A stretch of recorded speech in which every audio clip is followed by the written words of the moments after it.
The Lemp Mansion still stands, though much of its original charm is gone, but many don't know the dark history of the home and family. The history and haunting of Lemp Mansion covers just that, and joining me today is author Rebecca Pittman. Welcome, Rebecca. Thank you, Sarah. So this is a story that, for St. Louisans, those of us who have lived here for a long time know a little bit about it, mostly about the current, the theories of hauntings, that kind of thing. Right. But you're not from St. Louis. You're from Colorado. I'm from Colorado. So what drew you to this story here in St. Louis? I'm a paranormal historian, and I started out writing about the Stanley Hotel in Colorado, and then I heard about the Myrtles Plantation in Louisiana, and while doing that, I heard about Lemp Mansion.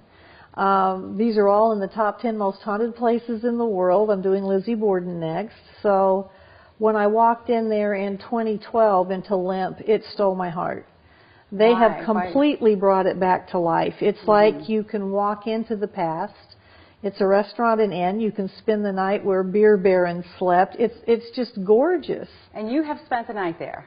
Several times. And how was that? Okay then. Is it scary? It's very scary. I've had something kick the bed and sit on my feet. I've heard gunshots in the hallway. But you still go back? Yeah, we're going to stay Saturday night. So, but once you've heard the story of the family, there's so much more. Mm-hmm. So tell me what you've learned about the family. You probably have done more research on this family than anybody in recent history. 2 years. 2 years. Well, what everybody thinks about is that 4 members of the family killed themselves by gunshot. That's what brings a lot of attention. Mm-hmm.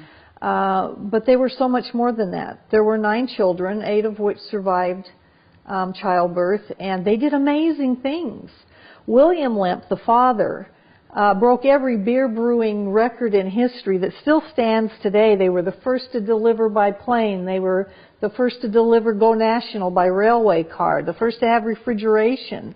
They were 9th in the country and 1st in St. Louis, and they were very good friends with the Bushes. Yay, Anheuser-Busch. And Adolphus Busch was a pallbearer for William's funeral. So do you see a correlation between the success in this family and the tragedy in the family? A lot of people say, are they cursed like the Kennedys? Because, you know, that's a lot in one family. I don't think so. I think wealthy people that have large families, like the Kennedys did and the Lemps did, you have more law of averages that something could go wrong, and people with a lot of wealth tend to think they're invincible, and they take more risks, I think. So there was a character in this family, a person, a member of the Lemp family that you discovered some new things about. Elsa Lemp was the youngest girl in the family. She was the richest single woman in St. Louis at the time. And in 1920, she was found with a gunshot through her heart. Her husband discovered her, still alive and gasping. He heard the shot, came out of the bathroom, saw her laying there. But the verdict was suicide, is what the coroner put. But I got the coroner's inquest and the police investigation for the book. I don't think she committed suicide. Nobody in St. Louis does. He waited 25 minutes to get help while she's laying there gasping. Some of the servants changed their stories. They got shut up. There was a blank verdict that got signed. The jury didn't get to ask. I mean, there was all of this stuff. And so the entire report's in here. Is it important to you that the truth be told? Yes. I'll be honest, it bothers me. Because I think the whole thing was shut up with money. He lawyered up immediately before he even called a doctor. It does bother me. If this was your relative, wouldn't that bother you? Absolutely, yeah. You want the truth to be told, so. And maybe they will. It's a 95-year-old case. This was 1920, but that's not unheard of. Right. And if they would just change it to undetermined, I'd be happy just to have them look at it a little more. So we're going to take a quick break, Rebecca.